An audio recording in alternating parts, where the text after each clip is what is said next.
Government to bring down the fuel prices to 55 pesos per liter, scrap the value-added tax and excise taxes on petroleum, and repeal the oil deregulation law, which they blame for the unchecked price increases.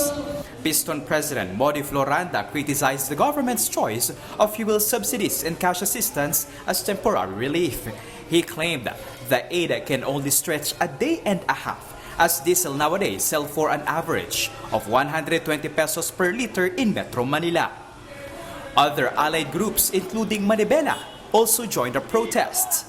They warned that if diesel prices reach 130 pesos per liter, it will ultimately paralyze public transport even without a strike. Manibela President Marvel Buena particularly directed his tirades against Energy Secretary Sharon Garin and called for her resignation. Secretary Garin, mag-resign ka na.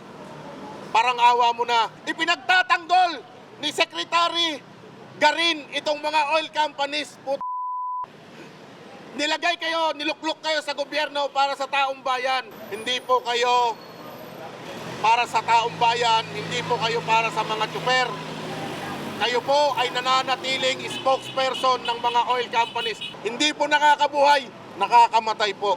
Secretary Garin has yet to respond to this, but Malacanang spoke on her behalf. Kung nakikita nyo ang itsurang ngayon ni Secretary Sharon Garin, mukhang wala na laging tulog sa pagtatrabaho. So hindi natin po pwedeng i-judge ang DOE dahil sila po mismo ang sobra po ang pagtatrabaho. Kung lahat po ng ahensya ng gobyerno ay nagtatrabaho, mas lalong-lalo na po si Secretary Sharon Garin ng DOE.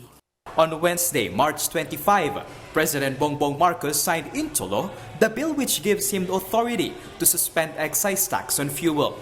But it is not taking effect just yet. Bakit po next week pa? Bakit hindi ngayon na? I mean, nakakadalawang hearing na tayo dito. Please move. I mean, the name is Crisis Committee. So pag crisis, kailangan mabilis tayong gumalaw. Gumalaw na tayo. Now, the law was signed yesterday. Yes. And I think may 15 days na para publication and effectivity. So the earliest that the President can issue the EO is around April 12 or 13 po. As soon as the law is in effect by around April 13, okay. the President can already issue that EO. Kami po, nagmadali kami para mapasa yung batas na yan. Sana po, madaliin nyo rin yung pag-implement ng batas.